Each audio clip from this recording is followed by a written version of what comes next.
Billionaire psycho ಭಾಗ 23. ಅಯ್ಯೋ ಅಮ್ಮ, ಈಗ ಈ ಹಳೆ ವಿಷಯವನ್ನು ಹಿಡ್ಕೊಂಡು ನನ್ನನ್ನು ಬೈಯೋದ್ರಿಂದ ನಿನಗೆ ಏನಾದರೂ ಪ್ರಯೋಜನ ಇದೆಯಾ ಹೇಳು ಅಂತ ಯಶಸ್ ಜವಾಬ್ದಾರಿ ಇಲ್ಲದವನಂತೆ ಕೈ ಅಡ್ಡ ಹಾಕುತ್ತಾ ಹೇಳ್ತಾನೆ. ರಮ್ಯಾ ತನ್ನ ಇಡೀ ಕಣ್ಣುಗಳನ್ನು ಸಣ್ಣದು ಮಾಡಿ ಶೂನ್ಯವನ್ನು ದಿಟ್ಟಿಸಿ ನೋಡುತ್ತಾ ಅತ್ಯಂತ ಗಂಭೀರ ಧ್ವನಿಯಲ್ಲಿ ಹೇಳಿದಳು, ನನಗೆ ಈ ರಾಜಮನುಷ್ಯನ ಪ್ರತಿಯೊಂದು ಸತ್ಯವೂ ಗೊತ್ತು ಯಶಸ್. ಈ ವಿಕಾಸ್ನ ತಲೆಯಿಂದ ಆಸ್ತಿಯ ಹುಚ್ಚನ್ನು ಹೇಗೆ ಇಳಿಸ್ಬೇಕು, ನಮ್ಮ ಪಾಲನ್ನು ಉಳಿಸ್ಕೊಳ್ಳೋಕ್ಕೆ ನಾನು ಈಗ ಏನು ಮಾಡಬೇಕು ಎಲ್ಲ ಚೆನ್ನಾಗಿ ಗೊತ್ತಿದೆ. ಅವಳ ಧ್ವನಿಯಲ್ಲಿದ್ದ ಆ ಕ್ರೌರ್ಯ ಇಡೀ ಹಾಲ್ನಲ್ಲಿ ಹರಡಿತ್ತು. ಅಮ್ಮ, ಅಷ್ಟಕ್ಕೂ ನೀನು ಏನು ಮಾಡೋಕ್ಕೆ ಪ್ಲ್ಯಾನ್ ಮಾಡ್ತಾ ಇದೆಯಾ? ನಿನ್ನ ಮನಸ್ಸಲ್ಲಿ ಏನಿದೆ ಎಂದು ಯಶಸ್ ಕುತೂಹಲ ಮತ್ತು ಆತಂಕದಿಂದ ಕೇಳ್ತಾನೆ. ಮುಂದೆ ನಾನು ಏನು ಮಾಡ್ತೀನಿ ಅಂತ ನೀನೇ ನಿನ್ನ ಕಣ್ಣಾರೆ ನೋಡ್ತೀಯಾ ಇರು ಎಂದು ರಮ್ಯಾ ತನ್ನ ತುಟಿಗಳ ಮೇಲೆ ಒಂದು ಭೀಕರವಾದ ಕುತಂತ್ರದ ರಹಸ್ಯ ಮುಗುಳ್ನಗೆಯನ್ನು ಬೀರುತ್ತಾ ಸೀದಾ ತನ್ನ ಕೋಣೆಯ ಕಡೆಗೆ ಹೆಜ್ಜೆಯನ್ನು ಹಾಕಿದ್ಲು. ಅವಳ ಆ ನಗುವಿನ ಹಿಂದೆ ಯಾರೋ ಸರ್ವನಾಶ ಆಗುವಂತಹ ಮುನ್ಸೂಚನೆ ಕಾಣ್ತಾ ಇತ್ತು. ಆಸ್ಪತ್ರೆಯ ಚೆಕಪ್ ಮುಗಿಸ್ಕೊಂಡು ಭೂಮಿಕಾ ನಿಖಿಲ್ ಇಬ್ಬರು ಕೂಡ ಒಟ್ಟಿಗೆ ಕಾರ್ನಲ್ಲಿ ರಾಜಮನುಷ್ಯನಿಗೆ ಮರಳಿ ಬಂದರು. ಮನೆಗೆ ಬಂದ ತಕ್ಷಣ ನಿಖಿಲ್ ಭೂಮಿಕಾಳ ಕಡೆ ತಿರುಗಿ ಅತ್ಯಂತ ಜಾಗರೂಕತೆಯಿಂದ, ಭೂಮಿಕಾ, ನೀನು ಮೊದಲು ಸೀದಾ ನಮ್ಮ ರೂಮಿಗೆ ಹೋಗಿ ಸ್ವಲ್ಪ ಹೊತ್ತು ಪ್ರಶಾಂತವಾಗಿ ರೆಸ್ಟ್ ತಗೋ. ನಾನು ಕೆಲವು ಮುಖ್ಯವಾದ ಬಿಸ್ನೆಸ್ ಇಮೇಲ್ಗಳನ್ನು ಕಳಿಸಬೇಕಾಗಿದೆ.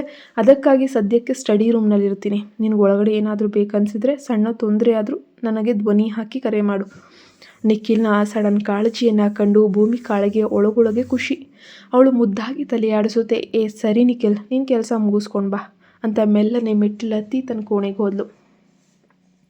ಇತ್ತ ಮಧ್ಯಾಹ್ನದ ಊಟದ ಸಮಯ ಹತ್ತಿರ ಆಗ್ತಿದ್ದಂಗೆ ಮನೆಯ ನಂಬಿಕಸ್ಥ ಕೆಲಸದವಳಾದ ರೀನಾ ಅಡುಗೆ ಕೋಣೆಯಲ್ಲಿ ಭೂಮಿಕಾಗೆ ಬೇಕಾದ ಎಲ್ಲ ಪೌಷ್ಟಿಕ ಆಹಾರಗಳನ್ನು ಅತ್ಯಂತ ರುಚಿಕರವಾಗಿ ಬೇಯಿಸಿ ತನ್ನ ಇಡೀ ಕೆಲಸವನ್ನು ಅಚ್ಚುಕಟ್ಟಾಗಿ ಮುಗಿಸಿ ಡೈನಿಂಗ್ ಟೇಬಲ್ ಮೇಲೆ ಜೋಡಿಸಿಟ್ಲು. ಸ್ಟಡಿ ರೂಮ್ನಿಂದ ಕೆಳಗೆ ಬಂದ ನಿಖಿಲ್ ಊಟದ ಮೇಜನ್ನು ನೋಡಿ ತಕ್ಷಣವೇ ಮೇಲಕ್ಕೆ ಧ್ವನಿ ಹಾಕಿ, ಭೂಮಿಕಾ, ಊಟ ಸಂಪೂರ್ಣವಾಗಿ ರೆಡಿಯಾಗಿದೆ, ತಡ ಮಾಡಬೇಡ, ಬೇಗ ತಿನ್ನೋಗಿ ಬಾ ಅಂತ ಪ್ರೀತಿಯಿಂದ ಕರೀತಾನೆ. ಹೀಗೋ ನಾನು ಬರ್ತಾ ಇದ್ದೀನಿ ಅಂತ ಹೇಳುತ್ತಾ ಭೂಮಿಕಾ ಮೆಲ್ಲನೆ ಹೆಜ್ಜೆ ಇಡುತ್ತಾ ಕೆಳಗೆ ಬಂದಳು. ಇಬ್ಬರು ಒಟ್ಟಿಗೆ ಡೈನಿಂಗ್ ಟೇಬಲ್ ಬಳಿ ಕುಳಿತು ಊಟ ಮಾಡೋಕ್ಕೆ ಶುರು ಮಾಡ್ತಾರೆ. ಅವರು ತಿನ್ನುತ್ತಿರುವಾಗ ನಿಖಿಲ್ ತನ್ನ ಕೈಯಲ್ಲಿದ್ದ ಚಮಚವನ್ನು ಕೆಳಗಿಟ್ಟು ಭೂಮಿಕಾಳ ಕಣ್ಣುಗಳನ್ನೇ ನೇರವಾಗಿ ನೋಡುತ್ತಾ ಅತ್ಯಂತ ಗಂಭೀರವಾಗಿ ಹೇಳ್ತಾನೆ, ನೋಡು ಭೂಮಿಕಾ, ಡಾಕ್ಟರ್ ಹೇಳಿದ ಹಾಗೆ ನಿನಗೆ ಮೊದಲ 3 ತಿಂಗಳು ಅತ್ಯಂತ ಮುಖ್ಯ. ಆದ್ದರಿಂದ ದಯವಿಟ್ಟು ನಡೆಯುವಾಗ, ಕೂರುವಾಗ ಪ್ರತಿಯೊಂದು ಹೆಜ್ಜೆಯಲ್ಲೂ ಜಾಗರೂಕವಾಗಿರಬೇಕು. ನಿನಗೆ ಯಾವುದೇ ತೊಂದರೆ ಆಗಬಾರ್ದು ಅನ್ನೋ ಒಂದೇ ಕಾರಣಕ್ಕೆ ನಾನು ಇಂದಿನಿಂದ ಕೆಲವು ದಿನಗಳವರೆಗೆ ಆಫೀಸಿಗೆ ಹೋಗದೆ ವರ್ಕ್ ಫ್ರಮ್ ಹೋಮ್ ಕೆಲಸ ಮಾಡೋಕ್ಕೆ ತೀರ್ಮಾನಿಸಿದ್ದೀನಿ ಅಂತ ಹೇಳ್ತಾನೆ. ಅವನ ಬಾಯಿಂದ ಆ ಮಾತನ್ನು ಕೇಳಿದ ತಕ್ಷಣ ಭೂಮಿಕಾಳ ಹೃದಯ ಒಂದು ಕ್ಷಣ ನೃತ್ಯ ಮಾಡಿದಂತಾಯಿತು. ತಾನ ಮೇಲಿರೋ ಅವನ ಅತಿಯಾದ ಪ್ರೀತಿಯನ್ನು ಕಂಡು ಅವಳ ಕಣ್ಣುಗಳು ತೇವಗೊಂಡವು. ಅವಳು ತನ್ನ ಆನಂದವನ್ನು ಮುಚ್ಚಿಡುತ್ತಾ, ಸರಿ ನಿಖಿಲ್, ನಿನ್ನ ಜೊತೆಯಲ್ಲಿದ್ದರೆ ನನಗೂ ಧೈರ್ಯ ಇರುತ್ತೆ ಅಂದ್ಲು ಮುದ್ದಾಗಿ. ನಿಖಿಲ್ ಮತ್ತೆ ಮುಂದುವರಿಸಿ, ನಾನು ಈಗಾಗಲೇ ರೀನಾಗೆ ನಿನಗೆ ಯಾವ ಸಮಯದಲ್ಲಿ ಯಾವ ರೀತಿಯ ಪೌಷ್ಟಿಕ ಆಹಾರವನ್ನು ಬೇಯಿಸ್ಕೊಡ್ಬೇಕು ಅಂತ ಕಟ್ಟುನಿಟ್ಟಾಗಿ ಆರ್ಡರ್ ಮಾಡಿದ್ದೀನಿ. ಆಕೆ ಮಾಡಿಕೊಡು ಎಲ್ಲ ಆರೋಗ್ಯಕರ ಆಹಾರವನ್ನು ಮಾತ್ರ ನೀನು ಇನ್ನು ಮುಂದೆ ಬೇಡ ಅಂದೇ ತಿಂತಾ ಇರಬೇಕು. ಮತ್ತು ಎಲ್ಲದಕ್ಕಿಂತ ಮುಖ್ಯವಾಗಿ ಡಾಕ್ಟರ್ ಕೊಟ್ಟಿರೋ ಪ್ರೆಗ್ನೆನ್ಸಿ ಮೆಡಿಸಿನ್ ಸರಿಯಾದ ಸಮಯಕ್ಕೆ ತೊಗೊಳ್ಬೇಕು. ಒಬ್ಬ ಆದರ್ಶ ಗಂಡನಾಗಿ ಜವಾಬ್ದಾರಿಯ ಮುದ್ದಾದ ಪ್ರೀತಿಯ ಆಜ್ಞೆಯಾಗಿ ಮಾಡ್ತಾನೆ. ಸರಿ ನಿಖಿಲ್, ನೀನು ಹೇಳಿದಾಗನೇ ಕೇಳ್ತೀನಿ. ಭೂಮಿಕಾ ಅತ್ಯಂತ ಮುದ್ದಾಗಿ ತಲೆಯಾಡಿಸುತ್ತಾ ಊಟ ಮಾಡುವುದನ್ನು ಮುಂದುವರಿಸಿದ್ಲು. ನಾನು ಇವತ್ತಿನಿಂದ ನಿಖಿಲ್ ತನ್ನ ಮುಂದಿನ ಮಾತನ್ನು ಹೇಳಲು ಸಡನ್ನಾಗಿ ಸ್ವಲ್ಪ ಹಿಂಜರಿತಾನೆ. ಅವನ ಮುಖದಲ್ಲಿ ಒಂದು ಸಣ್ಣ ನಡುಕ ಮತ್ತು ಮುಜುಗರ ಎದ್ದು ಕಾಣ್ತಿತ್ತು. ಅವನು ಅರ್ಧಕ್ಕೆ ನಿಲ್ಲಿಸ್ತಾನೆ. ನೋಡಿ ಭೂಮಿಕಾ ಕುತೂಹಲದಿಂದ, ಏನು ನಿಖಿಲ್, ಯಾಕೆ ಅರ್ಧಕ್ಕೆ ನಿಲ್ಲಿಸಿದ್ರಿ? ಏನು ಮಾತಾಡಬೇಡ ಅಂತೀಯಾ? ಪೂರ್ತಿ ಹೇಳು ಅಂದ್ಲು ತಟ್ಟೆ ನೋಡುತ್ತಾ. ವಾ ಭೂಮಿಕಾ, ನಿನಗೆ ಯಾವುದೇ ರೀತಿಯ ಅಭ್ಯಂತರ ಇಲ್ಲ ಅಂದರೆ ಮಾತ್ರ ಇದನ್ನು ಕೇಳಲು ಬಯಸಿದೆ. ಅದೇನೆಂದರೆ, ಇಂದಿನಿಂದ ಕೆಲವು ದಿನಗಳವರೆಗೆ ನಾನು ನಿನ್ನ ಕೋಣೆಯಲ್ಲಿ ನಿನ್ನ ಜೊತೆಯಲ್ಲೇ ಮಲಗ್ತೀನಿ. ಯಾಕಂದರೆ ನೀನು ನಿದ್ರೆಯಲ್ಲಿ ತುಂಬ ಚಲಿಸ್ತೀಯ, ಬೆಡ್ ಮೇಲೆ ಆ ಕಡೆ ಈ ಕಡೆ ಹೊರಳಾಡ್ಬಿಡ್ತೀಯ. ಇದನ್ನು ನೆನಪಿಸ್ಕೊಂಡ್ರೆ ನಿಜವಾಗಿಯೂ ಒಳಗೊಳಗೆ ವಿಪರೀತವಾಗಿ ಭಯ ಆಗುತ್ತೆ, ಚಿಂತೆಯಾಗುತ್ತೆ ಎಂದು ನಿಖಿಲ್ ಕಣ್ಣುಗಳನ್ನು ತಗ್ಗಿಸಿ ಮುದ್ದಾಗಿ ಹೇಳ್ತಾನೆ. ಹಾಂ, ಏನಂದೆ? ಭೂಮಿಕಾಳ ಹೃದಯ ಒಂದು ಕ್ಷಣ ಬಡಿದುಕೊಳ್ಳುತ್ತೆ. ಅವಳು ಸ್ವಲ್ಪ ಭಯಗೊಂಡು ಅವನನ್ನೇ ದಿಟ್ಟಿಸಿ ನೋಡ್ತಾಳೆ. ನಿಖಿಲ್ ತಕ್ಷಣವೇ ಗಾಬರಿಯಾಗಿ, ಪ್ಲೀಸ್ ಭೂಮಿಕಾ, ನನ್ನನ್ನು ಯಾವುದೇ ಕಾರಣಕ್ಕೂ ತಪ್ಪು ತಿಳಿಬೇಡಿ. ಆದರೆ ನಿನ್ನ ಆ ಹಳೆಯ ಮಲಗುವ ಕೆಟ್ಟ ಅಭ್ಯಾಸ ನನಗೆ ಮೊದಲಿನಿಂದಲೂ ಚೆನ್ನಾಗಿ ತಿಳಿದಿದೆ. ನೀನು ಗಾಢವಾದ ನಿದ್ದೆಯಲ್ಲಿದ್ದಾಗ ಆ ಕಡೆ ಈ ಕಡೆ ಹೊರಳಾಡಿ ಆ ಎತ್ತರದ ಹಾಸಿಗೆಯಿಂದ ಕೆಳಗೆ ಬಿದ್ದರೆ ಏನು ಮಾಡೋದು ಹೇಳು? ಈಗ ನಿನ್ನ ಹೊಟ್ಟೆಯಲ್ಲಿ ಮಗುವಿದೆ ಅಲ್ವಾ? ಏನಾದರೂ ಅನಾಹುತ ಆದರೆ ಎಂದು ನಿಖಿಲ್ ತನ್ನ ಕಾಳಜಿಯ ಅಸಲಿ ಕಾರಣವನ್ನು ಬಿಚ್ಚಿಟ್ಟ. ಭೂಮಿಕಾ ತನ್ನ ಮುಖವನ್ನು ಸುಳ್ಳು ಕೋಪದಂತೆ ಮಾಡಿಕೊಂಡು, ಏನೋ ಅಂದರೆ ನಾನು ರಾತ್ರಿ ಸರಿಯಾಗಿ ಚೆನ್ನಾಗಿ ನಿದ್ದೆ ಮಾಡ್ತಿಲ್ಲ, ನಾನು ಅಷ್ಟೊಂದು ಕೆಟ್ಟದಾಗಿ ಮಲಗ್ತೀನಿ ಅಂತ ಮುನಿಸಿನಿಂದ ಕೇಳಿದ್ಲು. ಇಲ್ಲ, ನೀನು ತುಂಬ ಮುದ್ದಾಗಿ ಚೆನ್ನಾಗಿ ನಿದ್ದೆ ಮಾಡ್ತೀಯ ಭೂಮಿಕಾ. ಆದರೆ ಸದ್ಯದ ಪರಿಸ್ಥಿತಿಯಲ್ಲಿ ನಾನು ಮಗುವಿನ ಮತ್ತು ನಿನ್ನ ವಿಷಯದಲ್ಲಿ ಯಾವುದೇ ರೀತಿಯ ಸಣ್ಣ ರಿಸ್ಕ್ ತಗೊಳ್ಳೋಕ್ಕೆ ಇಷ್ಟಪಡಲ್ಲ. ನಿಖಿಲ್ ಅತ್ಯಂತ ಮೃದುವಾದ ಧ್ವನಿಯಲ್ಲಿ ಉತ್ತರಿಸ್ತಾನೆ. ಅವನ ಕಣ್ಣುಗಳಲ್ಲಿದ್ದ ಅಪಾರವಾದ ಕಾಳಜಿಯನ್ನು ನೋಡಿ ಭೂಮಿಕಾಳ ಮನಸ್ಸು ಕರಗಿತ್ತು. ಸರಿ ಬಿಡು, ನಮ್ಮ ಮಗುವಿನ ವಿಷಯದಲ್ಲಿ ನಾನು ಕೂಡ ಯಾವುದೇ ರೀತಿಯ ರಿಸ್ಕ್ ತಗೊಳ್ಳೋಕ್ಕೆ ಬಯಸೋದಿಲ್ಲ. ನೀನು ನನ್ನ ಜೊತೆಯಲ್ಲೇ ಮಲಗಬಹುದು ಎಂದು ಭೂಮಿಕಾ ನಾಚಿಕೆಯಿಂದ ಕೆನ್ನೆ ಕೆಂಪು ಮಾಡಿಕೊಳ್ಳುತ್ತಾ ಒಪ್ಪಿಗೆಯನ್ನು ನೀಡಿದ್ಲು. ಸರಿ ಎಂದು ನಿಖಿಲ್ ನೆಮ್ಮದಿಯ ನಿಟ್ಟುಸಿರು ಬಿಟ್ಟನು. ಕೊನೆಗೆ ಇಬ್ಬರು ಕೂಡ ಅತ್ಯಂತ ಸಂತೋಷದಿಂದ ತಮ್ಮ ಮುದ್ದಾದ ಹರಟೆಯ ನಡುವೆಯೇ ಮಧ್ಯಾಹ್ನದ ಊಟವನ್ನು ಮುಗಿಸಿದ್ರು. ಊಟ ಮುಗಿದ ತಕ್ಷಣ ಭೂಮಿಕಾ ಮೆಲ್ಲನೆ ಎದ್ದು ಮೇಜಿನ ಮೇಲಿದ್ದ ಎಲ್ಲ ಖಾಲಿ ಪಾತ್ರೆಗಳು ಮತ್ತು ತಟ್ಟೆಗಳನ್ನು ಕೈಗೆತ್ತಿಕೊಂಡು ಅವುಗಳನ್ನು ತೊಳೆಯಲು ಕಿಚನ್ ಬೇಸಿನತ್ತ ಹೆಜ್ಜೆ ಹಾಕಿದ್ಲು. ಅವಳು ಅಡುಗೆ ಮನೆಯ ಒಳಗೆ ಕಾಲಿಟ್ಟು ಪಾತ್ರೆಗಳನ್ನು ಬೇಸಿನಲ್ಲಿ ಇಡ್ತಿದ್ದಂಗೆ ಅತ್ತ ಕಡೆಯಿಂದ ಮಿಂಚಿನ ವೇಗದಲ್ಲಿ ಓಡ್ಬಂದ ನಿಖಿಲ್ ಇದ್ದಕ್ಕಿದ್ದಂತೆ ಭೂಮಿಕಾಳ ಹಿಂದೆ ಬಂದು ಬಲವಂತವಾಗಿ ತಟ್ಟೆಗೆತ್ಕೊಂಡ. ಭೂಮಿಕಾ ಶಾಕ್. ಭೂಮಿಕಾ, ನೀನು ಮೊದಲು ಇಲ್ಲಿಂದ ಹೋಗು, ನೀನು ಕೈ ತೊಳ್ಕೊಂಡು ಸೀದಾ ರೂಮಿಗೆ ಹೋಗು. ಇನ್ನು ಮುಂದೆ ಮನೆಯಲ್ಲೆಲ್ಲ ಪಾತ್ರೆ ನಾನೇ ತೊಳಿತೀನಿ. ಅಯ್ಯೋ ಪರವಾಗಿಲ್ಲ ನಿಖಿಲ್, ಕೇವಲ 2 ತಟ್ಟೆ, ನಾನೇ ನಿಂತು ಮೆಲ್ಲನೆ ತೊಳೆದು ಬಿಡ್ತೀನಿ. ಇದಕ್ಕೆ ಇಷ್ಟೊಂದು ಗಾಬರಿ ಯಾಕೆ ಅಂದ್ಲು ಭೂಮಿಕಾ. ಇಲ್ಲ ಭೂಮಿಕಾ, ನೀನು ಯಾವುದೇ ಕಾರಣಕ್ಕೂ ಇನ್ನು ಮುಂದೆ ಮನೆಯಲ್ಲಿ ಯಾವುದೇ ರೀತಿ ಭಾರವಾದ ಕಠಿಣವಾದ ಕೆಲಸವನ್ನು ಮಾಡಲೇಬಾರದು. ಆಸ್ಪತ್ರೆಯಲ್ಲಿ ವೈದ್ಯರು ಕಟ್ಟುನಿಟ್ಟಾಗಿ ಹೇಳಿದ್ದಾರೆ. ಗಂಡನಾಗಿ ಡಾಕ್ಟರ್ ಮಾತನ್ನು ಪಾಲಿಸೋದು ನನ್ನ ಕರ್ತವ್ಯ. So just go. ನಿಖಿಲ್ ತಾನೇ ನಲ್ಲಿಯ ನೀರನ್ನು ಆನ್ ಮಾಡಿ ಪಾತ್ರೆ ತೊಳೆಯೋಕೆ ಶುರು ಮಾಡ್ತಾನೆ. ಬಿಲಿಯನರ್ ಉದ್ಯಮಿ ಇಡೀ ಆಫೀಸ್ಗೆ ಹಿಟ್ಲರ್ ಆಗಿರೋ ತನ್ನ ಗಂಡ ಕೈಯಲ್ಲಿ ಸ್ಕ್ರಬ್ಬರ್ ಹಿಡಿದು ತನಗಾಗಿ ಪಾತ್ರೆ ತೊಳಿತಿರುವುದು ನೋಡಿ ಭೂಮಿಕಾಳಿಗೆ ಕಣ್ಣೀರು ತಡೆಯೋಕೆ ಸಾಧ್ಯ ಆಗಲ್ಲ. ಅವಳ ಹೃದಯ ಪ್ರೀತಿಯ ಸುನಾಮಿಯಲ್ಲಿ ತೇಲ್ತಿತ್ತು. ನೋಡ್ ನಿಖಿಲ್, ಡಾಕ್ಟರ್ ನನಗೆ ಭಾರವಾದ ಕೆಲಸ ಮಾಡಬೇಡಿ ಅಂತ ಹೇಳಿದ್ದಾರೆ, ಆದರೆ ಪಾತ್ರೆಗಳನ್ನು ತೊಳೆಯೋದು ಅಷ್ಟೊಂದು ಕಠಿಣ ಕೆಲಸ ಅಲ್ಲ ಅಂತ ಭೂಮಿಕಾ ತನ್ನ ತರ್ಕವನ್ನು ಮಂಡಿಸಿದ್ಲು. ಆದರೆ ನಿಖಿಲ್ ಅಚಲನಾಗಿದ್ದು, ಪಾತ್ರೆ ತೊಳೆಯುತ್ತಲೇ, ನಿನಗೆ ಇದರ ಅಗತ್ಯವೇ ಇಲ್ಲ ಭೂಮಿಕಾ, ನೀನು ಹೋಗಿ ಸುಮ್ಮನೆ ವಿಶ್ರಾಂತಿ ತಗೋ ಅಂತ ಹೇಳ್ತಾನೆ. ಅತ್ತ ಭೂಮಿಕಾ ಕಿಚನ್ ಐಲ್ಯಾಂಡ್ ಮೇಲೆ ಹೊರಕೊಂಡು ತನ್ನ ಗಂಡ ಈ ರೀತಿ ಪಾತ್ರೆ ತೊಳೆಯುವುದು ನೋಡಿ ಪ್ರೀತಿಯಿಂದಲೇ ಅವನನ್ನು ದಿಟ್ಟಿಸ್ತಾ ಇದ್ಲು. ನಿಖಿಲ್ ಪಾತ್ರೆ ತೊಳೆಯುತ್ತಲೇ ಮೆಲ್ಲನೆ ತಿರುಗಿ ನೋಡುತ್ತಾ, ಏನಿದು, ನನ್ನನ್ನು ಯಾಕೆ ಅಷ್ಟೊಂದು ತೀಕ್ಷ್ಣವಾಗಿ ನೋಡ್ತಿದ್ಯಾ ಅಂತ ಹೇಳಿ ಮುಗುಳ್ನಗುತ್ತಾ ಕೇಳಿದ. ಭೂಮಿಕಾ ನಗುತ್ತಾ, ಏನೂ ಇಲ್ಲ ನಿಖಿಲ್, ಸುಮ್ಮನೆ ನೀನು ಎಷ್ಟು ಬದಲಾಗಿದೆಯಾ ಅಂತ ಗಮನಿಸ್ತಾ ಇದ್ದೆ ಅಷ್ಟೇ ಅಂದ್ಲು.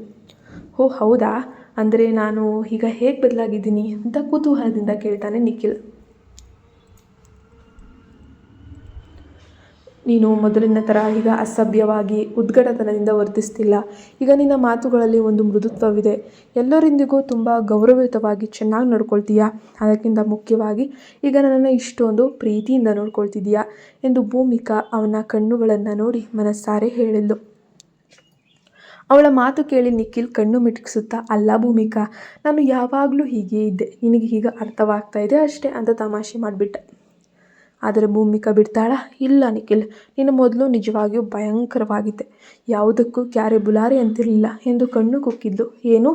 ನಿಖಿಲ್ ತನ್ನ ಕಣ್ಣುಗಳನ್ನು ಕಿರಿದುಗೊಳಿಸಿ, ನಿಜವಾಗಿಯೂ ನಿನಗೆ ಹಾಗೆ ಅನ್ನಿಸ್ತಾ ಅಂತ ಕಠಿಣವಾಗಿ ಕೇಳುವ ನಾಟಕ ಮಾಡ್ದ. ಅವನ ಮುಖ ನೋಡಿ ಭೂಮಿಕಾ ನಗುತ್ತಾ, ಅದು ಹಳೆ ವಿಷಯ ಬಿಡು, ಆದರೆ ಈಗ ನೀನು ನಿಜಕ್ಕೂ ಒಬ್ಬ ಒಳ್ಳೆಯ ವ್ಯಕ್ತಿಯಂತೆ ಕಾಣ್ತೀಯ. ನಿಖಿಲ್ ಪಾತ್ರೆ ತೊಳೆಯುವುದನ್ನು ನಿಲ್ಲಿಸಿ ಅವಳ ಮುಖವನ್ನೇ ನೋಡುತ್ತಾ, ನನಗೆ ಈಗ ಏನು ಹೇಳಬೇಕಂತಲೇ ಗೊತ್ತಾಗ್ತಿಲ್ಲ ಭೂಮಿಕಾ, ನನಗೆ ಇಷ್ಟೊಂದು ಹೊಗಳುತ್ತಿರುವುದಕ್ಕೆ ನಾನು ಕೋಪಿಸ್ಕೊಳ್ಬೇಕೋ ಅಥವಾ ನಿನಗೆ ಧನ್ಯವಾದ ಹೇಳಬೇಕು ಅಂತಲೇ ಅರ್ಥ ಆಗ್ತಾ ಇಲ್ಲ ಎಂದು ಮುಖವನ್ನು ಸಪ್ಪೆ ಮಾಡ್ಕೊಳ್ತಾನೆ. ಅದಕ್ಕೆ ಭೂಮಿಕಾ ಮುಗುಳ್ನಗುತ್ತಾ, ಅದಕ್ಕೆ ಸಿಂಪಲ್ ಆಗಿ ಥ್ಯಾಂಕ್ ಯು ಅಂತ ಹೇಳಿದ್ರೆ ಸಾಕು ಅಂತ ಹೇಳ್ತಾನೆ. ಇಬ್ಬರು ಒಬ್ಬರ ಮುಖವನ್ನೊಬ್ಬರು ನೋಡಿ ಮುಸಿ ಮುಸಿ ನಗೋಕ್ಕೆ ಶುರು ಮಾಡ್ಕೊಳ್ತಾರೆ. ನಿಖಿಲ್ ಕೈ ಒರೆಸ್ಕೊಂಡು ಹೊರಬರುತ್ತಾ, ಸರಿ, ಇನ್ಮೇಲೆ ನಿನ್ನ ಮಾತಿನಂತೆ ಒಳ್ಳೆ ಹುಡುಗನ ಥರ ಇರ್ತೀನಿ, ಈಗ ಹೇಳು, ನಾವು ಈಗ ಏನು ಮಾಡೋಣ ಅಂತ ಕೇಳ್ತಾನೆ. ಅದಕ್ಕೆ ಭೂಮಿಕಾ ತಕ್ಷಣವೇ ಖುಷಿಯಿಂದ ನಿಖಿಲ್ ಸಮಯ ತುಂಬ ಚೆನ್ನಾಗಿದೆ, ಬನ್ನಿ ಇಬ್ಬರು ಸೇರಿ ಒಂದು ಒಳ್ಳೆ ಸಿನಿಮಾನ ನೋಡ್ಬಿಡೋಣ ಅಂತ ಉತ್ಸಾಹದಿಂದ ಹೇಳಿದ್ರು. ಸರಿ ಭೂಮಿಕಾ, ನಿನ್ನ ಇಷ್ಟದಂತೆಯೇ ಆಗಲಿ, ಅಷ್ಟಕ್ಕೂ ನಾವೀಗ ಯಾವ ಸಿನಿಮಾ ನೋಡೋಣ ಹೇಳು ಅಂತ ನಿಖಿಲ್ ತನ್ನ ಕೈಗಳನ್ನು ಒರೆಸಿಕೊಳ್ಳುತ್ತಾ ಪ್ರೀತಿಯಿಂದ ಕೇಳ್ತಾನೆ. ನಾವಿಬ್ಬರೂ ಸೇರಿ ಒಂದು ಮಸ್ತ್ ಕಾಮಿಡಿ ಸಿನಿಮಾ ನೋಡೋಣ, ಮನಸ್ಸಿಗೆ ತುಂಬ ರಿಲ್ಯಾಕ್ಸ್ ಆಗಿರುತ್ತೆ ಎಂದು ಭೂಮಿಕಾ ಕಣ್ಣು ಹೊಡೆದು ಹೇಳಿದ್ಲು. ಸರಿ ಡನ್ ಅಂತ ಹೇಳ್ತಾನೆ ನಿಖಿಲ್. ಅವರಿಬ್ಬರು ಜೊತೆಯಾಗಿ ಕುಳಿತು ಸಖತ್ ಖುಷಿಯಾದ ಕಾಮಿಡಿ ಸಿನಿಮಾಗಳನ್ನು ನೋಡುತ್ತಾ ಸಿಕ್ಕಾಪಟ್ಟೆ ಹೊಟ್ಟೆ ಉಣ್ಣಾಗೋಷ್ಟು ನಕ್ಕಿದ್ರು.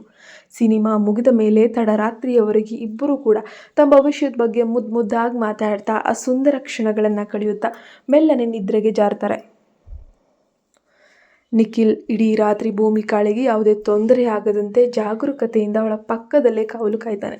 ಮರುದಿನ ಬೆಳಗ್ಗೆ ನಿಖಿಲ್ ಮೊದಲೇ ಎಚ್ಚರಗೊಂಡು ತನ್ನ ಕೆಲಸ ಶುರು ಮಾಡಿದ್ದ.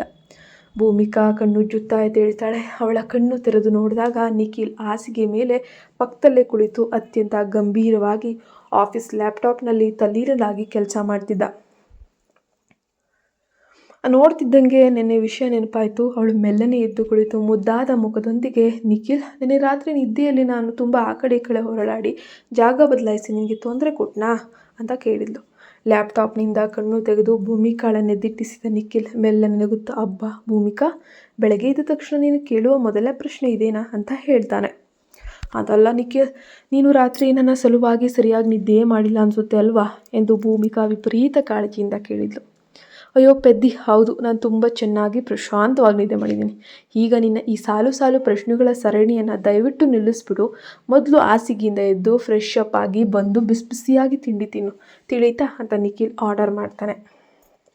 ಸರಿ ಅಂತ ಭೂಮಿಕಾ ನಗುತ್ತಾ ಎದ್ದು ಹೋದ್ಲು. ಆ ಇಡೀ ದಿನ ಅವರಿಬ್ಬರು ರಾಜಮನ್ಷನಲ್ಲಿ ಬಹುತೇಕ ಸಮಯವನ್ನು ಒಟ್ಟಿಗೆ ಕಳೆದರು.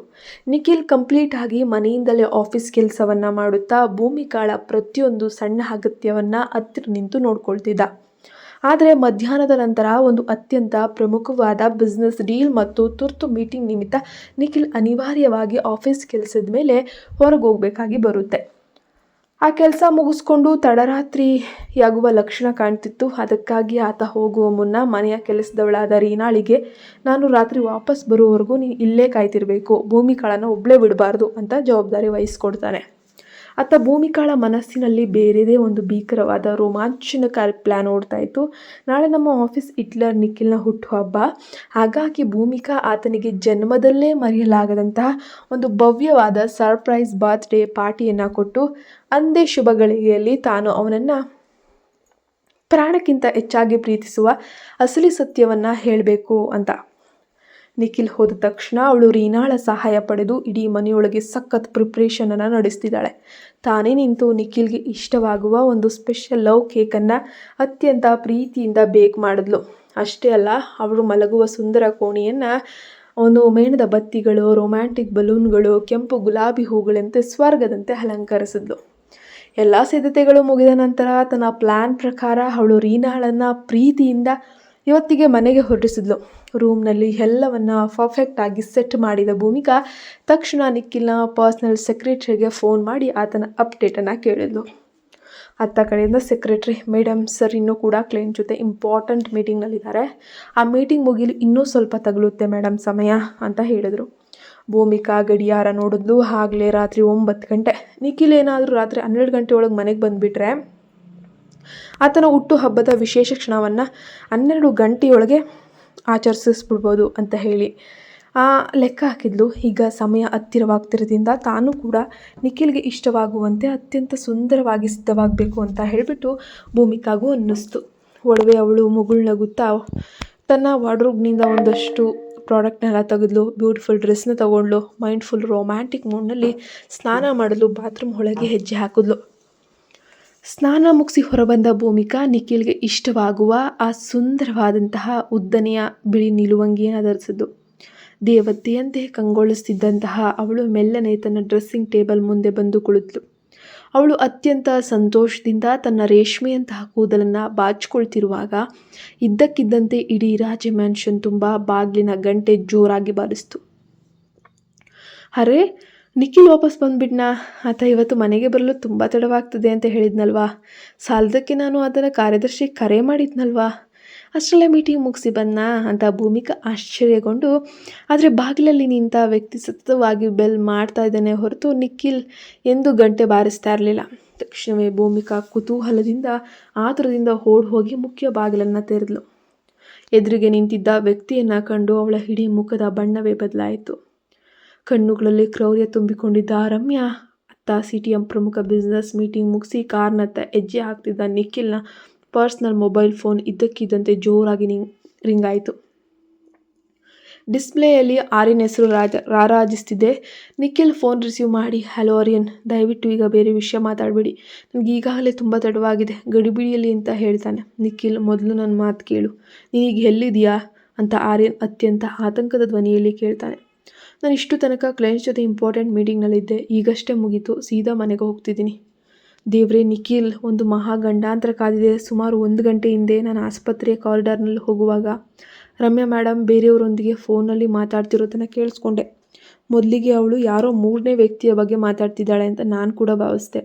ಆದರೆ ಆಕೆ ಮಾತಾಡ್ತಿರುವಂತಹದ್ದು ಆ ಕ್ರೂರವಾದ ಮಾತುಗಳನ್ನು ಪೂರ್ತಿಯಾಗಿ ಕೇಳಿದ ಮೇಲೆ ನನಗೆ ಅರಿವಾಗಿದ್ದು, ಅವಳು ಭೂಮಿಕಾಳಿಗೆ ಮತ್ತು ಅವಳ ಮಗುವಿಗೆ ಏನೋ ಒಂದು ದೊಡ್ಡ ಕಂಟಕವನ್ನು ತರಲು ಸಂಚು ರೂಪಿಸ್ತಿದ್ದಾಳೆ ಅಂತ. ವಿಷಯ ತಿಳಿಯುತ್ತಿದ್ದಂತೆ ನಾನು ಬಹಳ ಸಮಯದಿಂದ ಭೂಮಿಕಾಳಿಗೆ ಸತತವಾಗಿ ಕರೆ ಮಾಡ್ತಾನೆ ಇದ್ದೀನಿ, ಆದರೆ ಅವಳು ಕರೆಯನ್ನು ಸ್ವೀಕರಿಸ್ತಾ ಇಲ್ಲ ಅಂತ ಆರ್ಯನ್ ಸುದೀರ್ಘವಾಗಿ ಆತಂಕದ ಸತ್ಯವನ್ನು ಬಿಚ್ಚಿಡ್ತಾನೆ. ಅದನ್ನು ಕೇಳಿದ ತಕ್ಷಣ ನಿಖಿಲ್ನ ಇಡೀ ದೇಹ ಒಂದು ಕ್ಷಣ ಜಡ ಹಿಡಿದಂತಾಯಿತು. ಆರ್ಯನ್ ಅಸಲಿಗೆ ಇದು ಯಾವಾಗಾಯಿತು, ನೀನು ನನಗೆ ಮೊದಲೇ ಯಾಕೆ ಹೇಳಲಿಲ್ಲ ಎಂದು ನಿಖಿಲ್ ಗಾಬರಿಯಿಂದ ಕಿರ್ಚಾಡ್ತಾನೆ. ನಾನು ಹೇಳಿದ್ನಲ್ಲ ನಿಖಿಲ್, ಸುಮಾರು 1 ಗಂಟೆ ಹಿಂದೆ ಇದು ನಡೆದದ್ದು. ನಾನು ತಕ್ಷಣವೇ ನಿನಗೆ ಸಾಲಾಗಿ ಕರೆ ಮಾಡಿದ್ದೀನಿ, ಆದರೆ ನೀನು ಇಂಪಾರ್ಟೆಂಟ್ ಬಿಸ್ನೆಸ್ ಮೀಟಿಂಗ್ನಲ್ಲಿದ್ದೀನಿ ಅಂತ ಕಾರಣ ಕರೆಯನ್ನೇ ಸ್ವೀಕರಿಸಲಿಲ್ಲ. ಆ ತಕ್ಷಣವೇ ನನಗೆ ಅತ್ಯಂತ ತುರ್ತು ಮತ್ತು ಮುಖ್ಯವಾದ ಶಸ್ತ್ರಚಿಕಿತ್ಸೆ ಇದ್ದುದರಿಂದ ಆಸ್ಪತ್ರೆಯಿಂದ ಹೊರಡೋಕ್ಕೂ ಸಾಧ್ಯ ಆಗಲಿಲ್ಲ. ಸಾಲದಕ್ಕೆ ಅವಳು ನಿಜವಾಗಿಯೂ ಭೂಮಿಕಾಳನ್ನು ಟಾರ್ಗೆಟ್ ಮಾಡ್ತಾ ಇದ್ದಾಳೆ ಇಲ್ವಾ ಅನ್ನೋ ಸಣ್ಣ ಕನ್ಫ್ಯೂಷನ್ ಕೂಡ ನನಗೆ ಇದೆ ಎಂದು ಆರ್ಯನ್ ಹತಾಶೆಯಿಂದ ಹೇಳೋಕ್ಕೆ ಶುರು ಮಾಡ್ತಾನೆ. ಆರ್ಯನ್, ನಾನೀಗ ಫೋನ್ ಕಟ್ ಮಾಡ್ತಾ ಇದ್ದೀನಿ. ನಿಖಿಲ್ ಆತುರದಿಂದ ಕಾರನ್ನು ಕೀಲಿ ತಿರುಗಿಸಿ ಇಂಜಿನ್ ಸ್ಟಾರ್ಟ್ ಮಾಡಿ ಭೀಕರ ವೇಗದಲ್ಲಿ ಕಾರನ್ನು ಮುನ್ನಡೆಸ್ದ. ಆತನ ಹಣೆ ಸಣ್ಣಗೆ ಬೆವರುತ್ತಿತ್ತು. ಆತ ಡ್ರೈವ್ ಮಾಡುತ್ತಲೇ ಭೂಮಿಕಾಳ ಮೊಬೈಲ್ಗೆ ಪದೇ ಪದೇ ಕರೆ ಮಾಡ್ತಿದ್ದಾನೆ. ಅತ್ತ ಕಡೆಯಿಂದ ಯಾವುದೇ ರೆಸ್ಪಾನ್ಸ್ ಇಲ್ಲ. ಅವಳು ಕರೆಯನ್ನು ಸ್ವೀಕರಿಸ್ತಾನೆ ಇರಲಿಲ್ಲ. ನಂತರ ತಕ್ಷಣ ಮನೆಯ ಕೆಲಸದವಳಾದ ರೀನಾಳಿಗೆ ಕರೆ ಕೂಡ ಮಾಡ್ತಾನೆ. ರೀನಾ ಫೋನ್ ಎತ್ತಿ, ಸರ್, ನೀವು ಹೇಳಿದ ಹಾಗೇನೆ ನಾನು ಕಾಯ್ತಿದ್ದೆ, ಆದರೆ ಭೂಮಿಕಾ ಮೇಡಮ್ ಅವರೇ ನನ್ನನ್ನು ಪ್ರೀತಿಯಿಂದ ಕರೆದು ಇವತ್ತಿಗೆ ಮನೆಗೆ ಹೋಗಲು ಹೇಳಿದ್ರು. ನಾನು ಅಲ್ಲಿಂದ ಹೊರಟು ಈಗಾಗಲೇ ಬರೋಬ್ಬರಿ 4 ಗಂಟೆಗಳು ಕಳೆದಿವೆ ಸರ್ ಅಂತ ಉತ್ತರಿಸ್ತಾಳೆ. ಅದನ್ನು ಕೇಳಿ ನಿಖಿಲ್ನ ಹೃದಯ ಇನ್ನಷ್ಟು ಜಾಸ್ತಿ ಆಯಿತು. ತಕ್ಷಣವೇ ತನ್ನ ತಂದೆ ವಿಕಾಸ್, ರಮ್ಯಾ ಇಬ್ಬರಿಗೂ ಕರೆ ಮಾಡಲು ಪ್ರಯತ್ನಿಸ್ತಾನೆ. ಅದರ ದುರಾದೃಷ್ಟವಶಾತ್ ವಿಕಾಸ್ ಅವರ ಮೊಬೈಲ್ ಸಂಪರ್ಕಕ್ಕೇ ಸಿಗ್ತಾ ಇಲ್ಲ. ರಮ್ಯಾ ಉದ್ದೇಶಪೂರ್ವಕವಾಗಿಯೇ ಆತನ ಕರೆಯನ್ನು ಕಟ್ ಮಾಡ್ತಿದ್ದಾಳೆ ಹೊರತು ಸ್ವೀಕರಿಸ್ತಾ ಇಲ್ಲ. ಅವತ್ತು ರಸ್ತೆಯಲ್ಲಿ ಟ್ರಾಫಿಕ್ ವಿಪರೀತವಾಗಿ ಹೆಚ್ಚಾಗಿತ್ತು. ನಿಖಿಲ್ ಮನೆಗೆ ತಲುಪಲು ಬರೋಬ್ಬರಿ 1 ಗಂಟೆಗೂ ಹೆಚ್ಚು ಸಮಯ ತೆಗೆದುಕೊಳ್ಳುತ್ತೆ.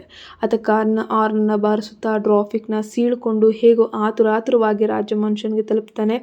ಕಾರ್ನಿಂದ ಜಿಗಿದು ಓಡ್ ಬಂದ ಆತ ಬೇಗನೆ ಮೇನ್ ರೋಡ್ನ ಸೆಕ್ಯೂರಿಟಿ ಪಿನ್ ಕೋಡ್ ಹಾಕಿ ಮನೆಯೊಳಗೆ ನುಗ್ತಾನೆ. ಆದರೆ ಮನೆಯ ಒಳಗೆ ಕಾಲಿಡ್ತಿದ್ದಂಗೆ ಆತನಿಗೆ ದೊಡ್ಡ ಶಾಕ್ ಇತ್ತು. ಇಡೀ ವಿಶಾಲವಾದ ರಾಜಮನ್ಸನ್ ಕತ್ತಲೆಯಲ್ಲಿ ಮುಳುಗೋಗಿತ್ತು.